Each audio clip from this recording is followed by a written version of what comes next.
우리 하나님의 말씀을 함께 보겠습니다.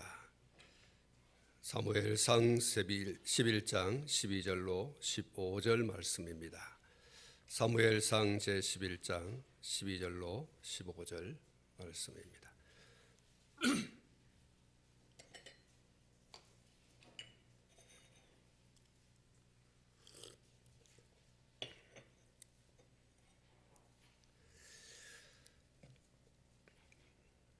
백성이 사무엘에게 이르되 사울이 어찌 우리를 다스리겠느냐, 한 자가 누구니이까?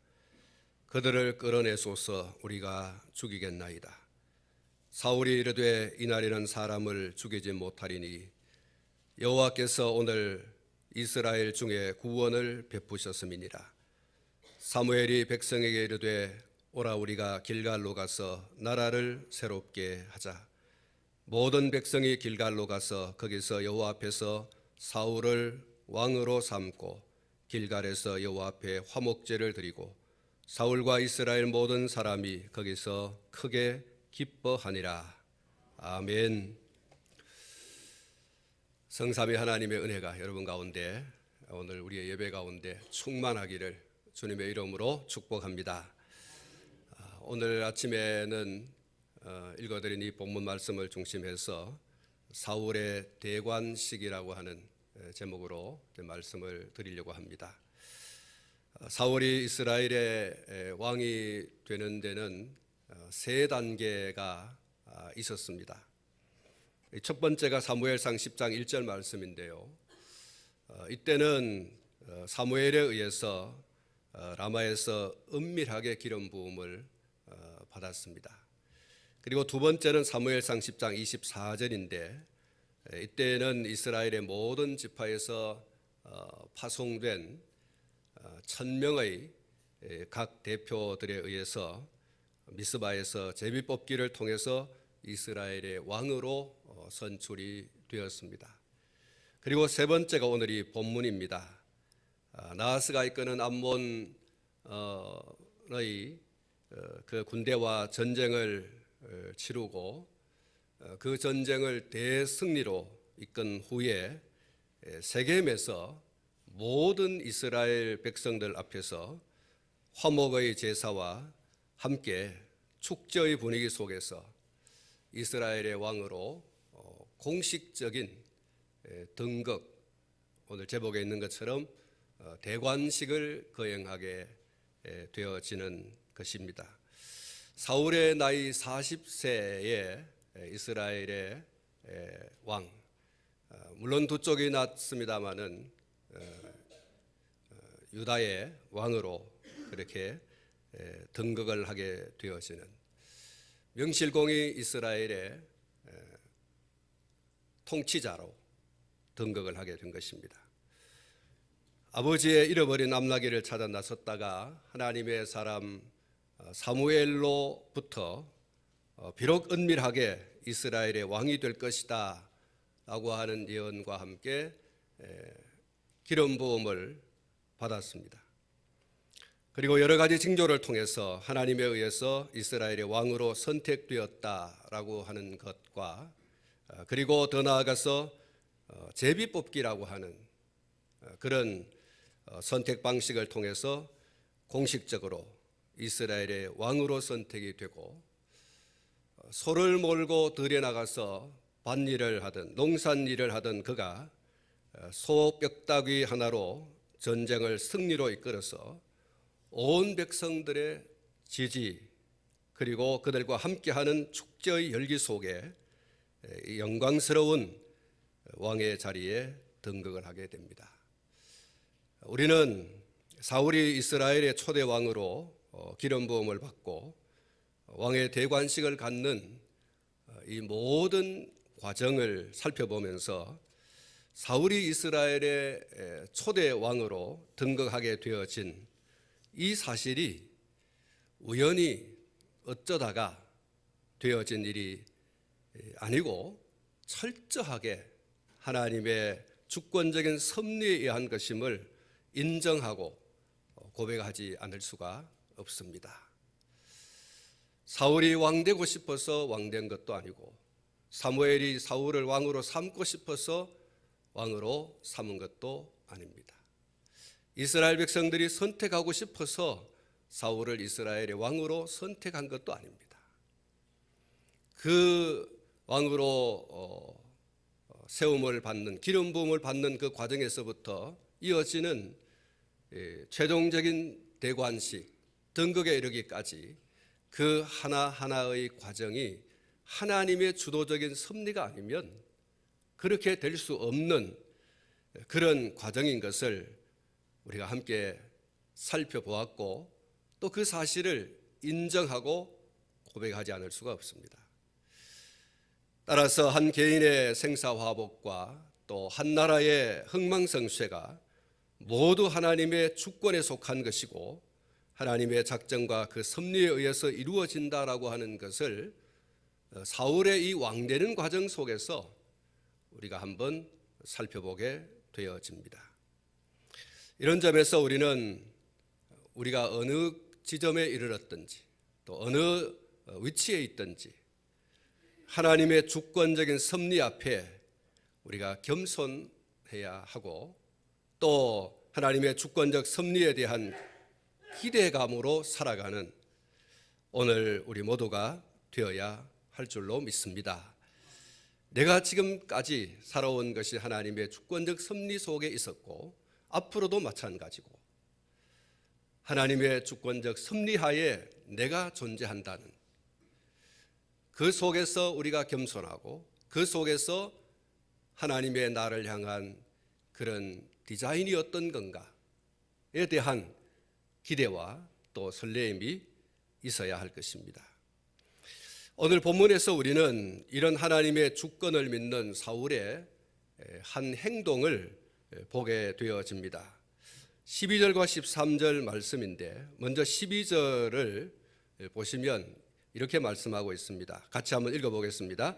백성이 사무엘에게 이르되 사울이 어찌 우리를 다스리겠느냐? 한 자가 누구니이까?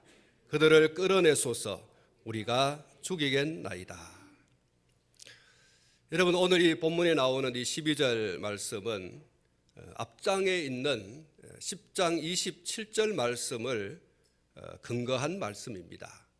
10장 27절 말씀에 보면 어떤 불량배는 이르되 이 사람이 어떻게 우리를 구원하겠느냐 하고 멸시하며 예물을 바치지 아니하였으나 그는 잠잠하였더라, 이렇게 말씀하고 있습니다.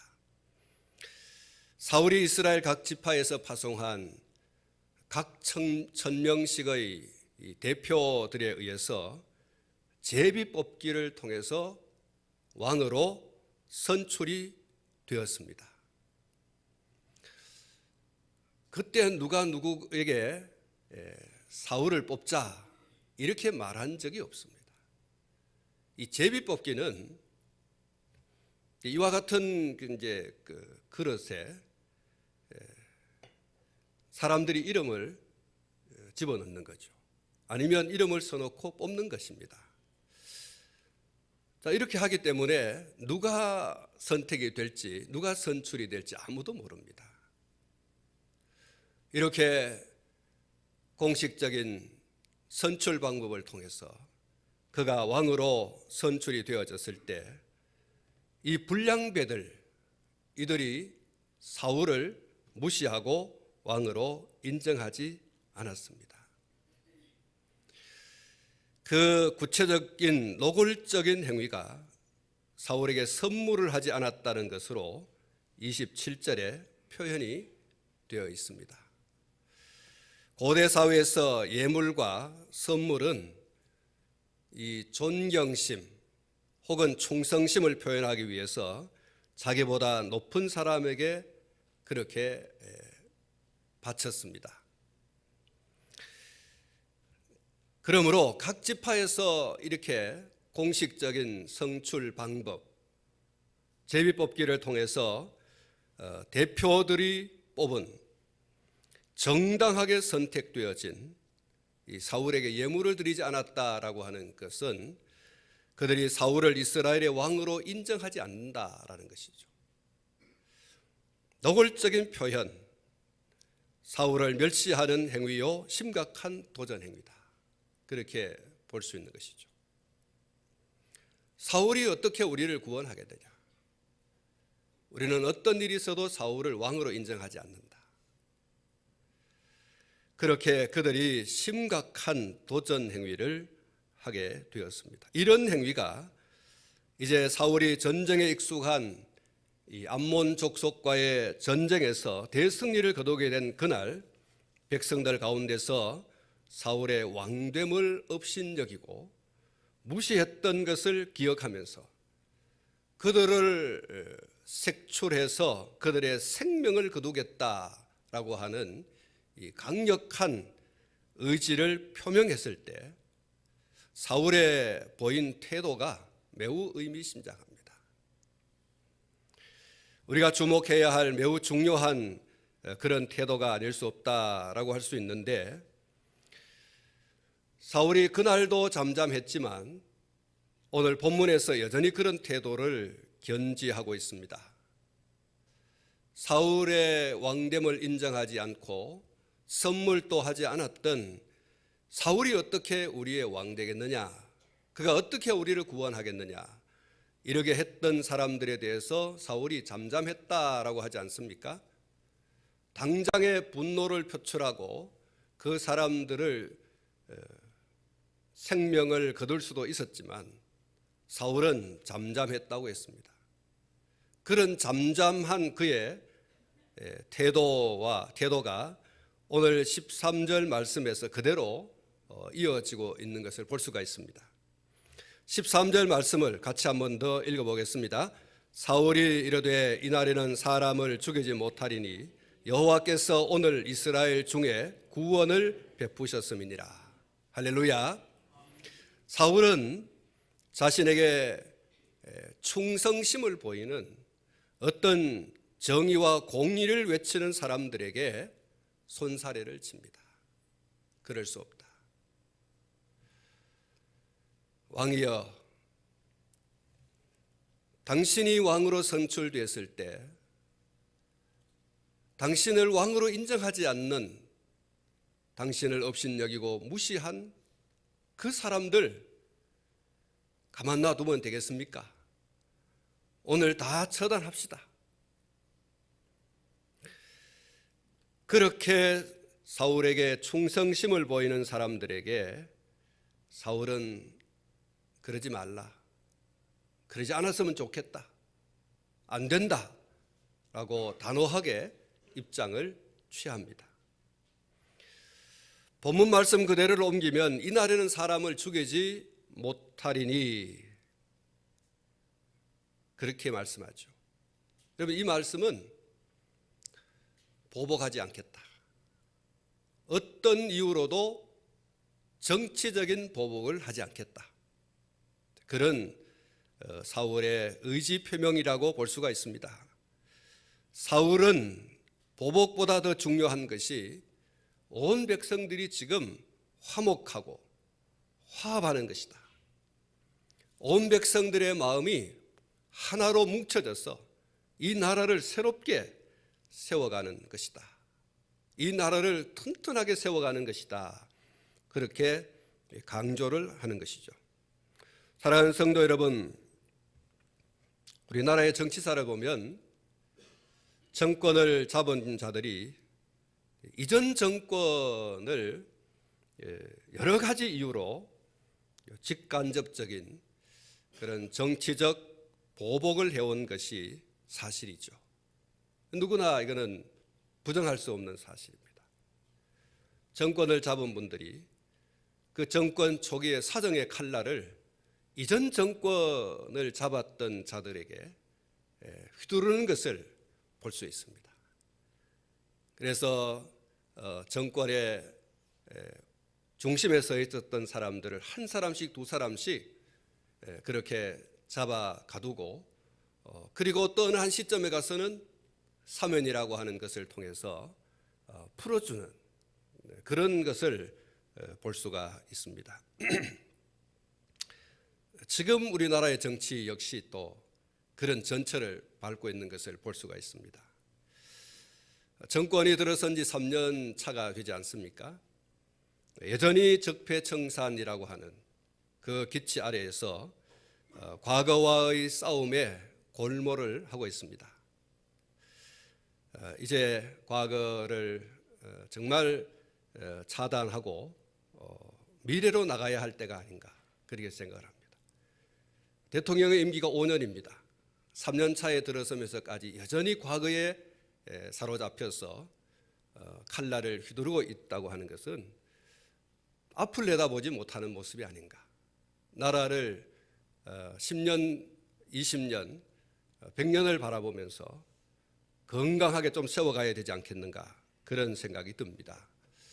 과거사를 들추어 국민들을 과거의 프레임에 그대로 묶어두고 그 안에서 물고 뜯고 싸우도록 하는 것보다 더 중요한 것은 이제 국민들의 마음을 하나로 묶어서 화합해서 미래로 나가야 하는 것이 아닌가.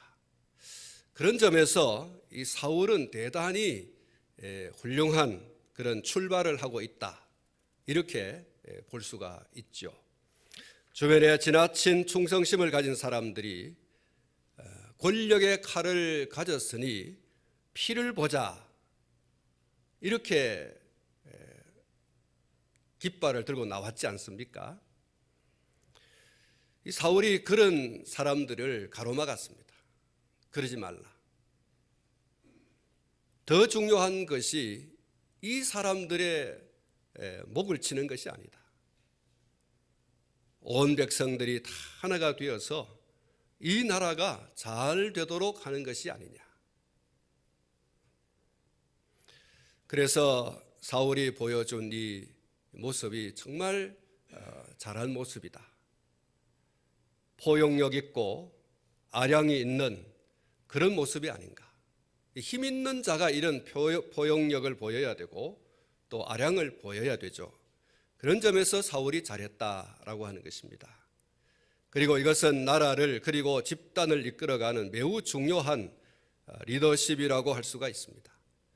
사울의 이 초기에 있었던 이 매력, 이것은 백성들의 마음을 얻기에 충분했습니다. 더 이상 서로 물고 뜯고 싸우지 말고 이제는 하나가 되어서 이 나라를 튼튼하게 그렇게 세워갔으면 좋겠다. 이런 바람이 사울에게 있었던 것입니다. 우리는 우리의 정치적 혹은 영적 지도자들에게서 이런 리더십이 있도록 기도해야 할 것입니다. 누군가가 권력을 잡게 되면, 힘을 소유하게 되면 그 힘으로 피를 흘리는 것이 아니라 그 힘으로 용납하고 그리고 포용하는 그런 아량 있는 자세가 매우 필요하다. 그렇게 말씀을 드릴 수 있겠습니다. 그리고 또 하나 지나칠 수 없는 이 사울의 매우 탁월한 모습이 있는데 그것은 신앙 고백입니다. 13절 중반절을 보면 여호와께서 오늘 이스라엘 중에 구원을 베푸셨음이니라. 이 부분을 한번 읽어보겠습니다. 다 같이 시작. 여호와께서 오늘 이스라엘 중에 구원을 베푸셨음이니라. 할렐루야. 사울이 이 이야기를 하게 되었는데 전쟁을 위해서 난 자들 같은 이 암몬 족속의 군대를 솥뼈 하나로 뛰어들어서 쳐서 이겼습니다. 사울의 고백은 이렇습니다. 전적인 하나님의 도우심이다. 전쟁을 위해서 난 자 같고 전쟁을 위해서 준비되어진 이 암몬 군대와의 싸움을 승리로 이끌고 그가 외친 한마디가 이거예요. 하나님의 전적인 도우심이었다. 여러분, 이것이 사울의 신앙 고백이고요, 사울의 겸손한 그런 한 면이라고 볼 수가 있습니다. 오로지 하나님을 높이려고 하는 그의 겸손이죠. 사기 충천하고 전쟁을 위해서 철저하게 준비되고 무장된 군대를 물리쳤습니다. 그러면 어깨가 으쓱해지지 않겠습니까? 아니, 내가 이렇게 전쟁을 위해서 난자같고 전쟁을 위해서 준비한 이 사람들을 내가 다 쳐 부쉈으니 내가 대단한 사람 아닌가? 내가 사람들에게 높임받아야 되고 내가 사람들에게 추종을 받는 사람이 되어야 되지 않느냐? 어깨가 으쓱해질 수 있습니다. 목에 힘이 들어갈 수 있습니다. 보란듯이 호령할 수 있습니다. 그런데 사울은 내가 아닙니다. 모두 하나님께서 하셨습니다라고 하면서 모든 영광을 하나님께 돌려드립니다. 우리는 여기에서 우리 신앙의 대선배인 바울 사도의 신앙 고백을 다시 한번 되새겨보지 않을 수가 없습니다. 바울은 고린도전서 15장 10절에서 이렇게 고백을 했습니다. 그러나 내가 나된 것은 하나님의 은혜로 된 것이니 내게 주신 그의 은혜가 헛되지 아니하여 내가 모든 사도보다 더 많이 수고하였으나 내가 한 것이 아니요 오직 나와 함께 하신 하나님의 은혜로라. 할렐루야. 내가 한 것이 아니요 오직 나와 함께 하신 하나님의 은혜입니다. 바울 사도의 이 겸손한 고백은 오늘 저와 여러분 우리 모두의 고백이어야 할 줄로 믿습니다. 바울의 이와 같은 겸손한 고백을 구약 성경에서 또 다시 찾아볼 수 있는데 창세기 32장 10절에 소개되고 있는 야곱의 고백입니다. 창세기 32장 10절 말씀을 우리가 다 같이 한번 읽어보도록 하겠습니다. 나는 주께서 주의 종에게 베푸신 모든 은총과 모든 진실하심을 조금도 감당할 수 없사오나 내가 지팡이만 가지고 이 요단을 건넜더니 지금은 2때나 이루었나이다. 여러분, 이 창세기 32장 10절 말씀에 야곱이 이렇게 고백합니다. 나는 감당할 수 없다. 하나님께서 은총과 진실하심을 내게 부어주셨는데 나는 감당할 수 있을 만한 사람이 못 된다. 나는 그런 자격이 없는 사람이다. 나의 나된 것은 오직 하나님의 은혜다. 나는 지팡이만 가지고 이 강을 건넜는데 지금 2때나 이루었다. 엄청나게 많은 이런 재산과 그리고 가속을 데리고 야복 강가에 이르러서 그가 하나님 앞에 이렇게 고백하는 거예요. 내가 오늘 이런 일가를 이루고 내가 오늘 이렇게 물질적인 축복을 받고 내가 오늘 이렇게 사람들 가운데서 주인 행세할 수 있는 이것은 전적인 하나님의 은혜다. 내가 이것을 받을 만하고 내가 이것을 누릴 만한 자격이 있어서가 아니라 전적인 하나님의 은혜다. 이렇게 고백을 합니다. 눈이 먼 아버지 이삭을 속이고 형의 장자권과 축복을 가로채서 형의 보복을 두려워해서 바단 아람에 있는 외삼촌 라반의 집으로 피신했던 그였습니다. 그곳에서 20년이라고 하는 세월을 지내고 어느 날 그곳에서의 생활을 모두 청산하고 가족과 짐승떼를 이끌고 고향으로 향하던 중에 이 야복 강가에 이르게 된 거예요.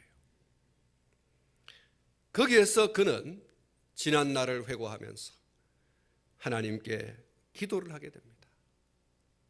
특별히 400명의 훈련된 군사를 이끌고 마주대하여 오는 형 에서의 살기 앞에서 두렵고 떨리는 마음으로 하나님께 엎드렸습니다. 그는 하나님 앞에 자신을 하나님의 은총 받을 만한 자격이 없는 사람이라고 하는 것을 고백하면서 앞에 말씀을 드렸던 것처럼 오늘 이렇게 내가 일가를 이루고 풍족한 생활을 할 수 있는 이 모든 것, 이것이 하나님의 은혜이다. 하나님 덕분이다. 이렇게 고백을 합니다. 사랑하는 성도 여러분, 이것이 신앙인 줄로 믿습니다. 이게 여러분 신앙이에요. 사실 야곱이 외삼촌 집에서 보낸 20년의 세월, 그 세월이 가만히 있었는데 막 이렇게 일가가 이루어지고 재산이 모아지고 그랬던 건 아니에요. 20년 세월 동안 속되게 말하면 뼈 빠지게 일했습니다. 외삼촌이 어떤 사람입니까? 이 사람도 야곱보다 한 수 더 위인 사람 아닙니까? 이 사람이 야곱이 한시도 쉬지 못하도록 일을 시켰어요. 20년 세월을 정말 뼈 빠지게 피나게 그렇게 일했습니다. 그렇게 뼈 빠지게 일한 대가로 얻은 것이 지금의 야곱입니다. 야복 강가에 서 있는 지금의 야곱이에요. 20년을 쉬지 않고 일하여서 얻은 그 대가로 그는 이 야복 강가에 서서 하나님을 만나서 하나님께 감사로 고백합니다. 실제로는 그가 뼈 빠지게 일을 했는데 그의 입술로 고백하는 그 고백은 하나님의 은총이라는 거예요. 하나님의 은혜라는 거예요. 여러분, 야곱의 이 고백은 신앙이 아니면 할 수 없는 고백입니다. 신앙이 아니면 절대 고백할 수 없는 고백. 자기가 수고했어요. 자기가 노력했어요. 자기가 몸부림쳤어요. 20년의 세월 동안 그렇게 한 여인을 얻기 위해서 고생을 하고 또 고생을 하고 그렇게 몸 바쳐 시간 바쳐 그의 생애를 바쳐서 수고해서 얻었어요. 짐승 때도 마찬가지입니다. 그의 모든 재산이 그의 수고가 아니면 얻을 수 없는 거였어요. 그런데 그가 고백하는 한마디는 하나님의 은총이라는 거예요. 하나님의 은혜라는 겁니다. 이런 고백, 이것은 신앙이 아니면 절대 할 수 없는 고백인 줄로 믿습니다. 사랑하는 성도 여러분, 좀 더 넓은 아량으로, 좀 더 넓은 그런 포용력으로 하나님을 섬기는 자리에 나갈 수 있기를 축복합니다. 그리고 더 겸손한 모습으로 하나님을 섬기는 자리에 오늘 저와 여러분들이 나가야 합니다. 오늘 이 본문에서 보여주고 있는 이 사울의 모습, 물론 이 초기의 모습이에요. 이후에 그가 달라지고 있습니다마는 초기에 그가 왕으로 등극하고 보여준 이 첫 번의 모습, 이 모습은 변하지 말았어야 할 모습입니다. 이후에 그가 변모가 되었습니다마는 이 초기의 이 모습은 정말 순수하고 정말 순전한 모습이 아니냐. 이게 하나님 마음에 드는 거예요. 칼을 들어 자기를 비웃고 조롱하고 왕으로 인정도 안 해주고 하는 그런 족속을 다 칼을 들어 벤다고 한들, 여러분 다 여러분 사울을 옹리하고 사울 왕 만세하는 그 분위기 속에서 이 사람들을 처단한들 어떤 문제가 생기겠어요? 그런데 왕으로서의 리더십, 정치적 지도자로서의 리더십, 한 백성을 이끄는, 한 나라를 이끄는 통치자의 리더십으로서는 그럴 수 없는 거죠. 사울은 칼을 들어 사람의 목숨을 치는 것보다 더 중요한 것은 나라가 하나 되는 것이다. 나를 반대하는 사람이든 나를 지지하는 사람이든 우리가 다 하나님 안에서 한 백성이고 한 나라의 백성들이 아닌가. 우리가 하나 되어야 한다. 이 화합, 이것이 초기에 보여주었던 사울의 리더십입니다. 그리고 겸손한 리더십, 자기를 낮추고 또 낮추고 실제로 소의 뼈다귀를 들고 33만 명을 데리고 전쟁터에 나가서 승리를 거둔 사람이 사울 자신입니다. 그런데 정작 사울 자신은 내가 아닙니다.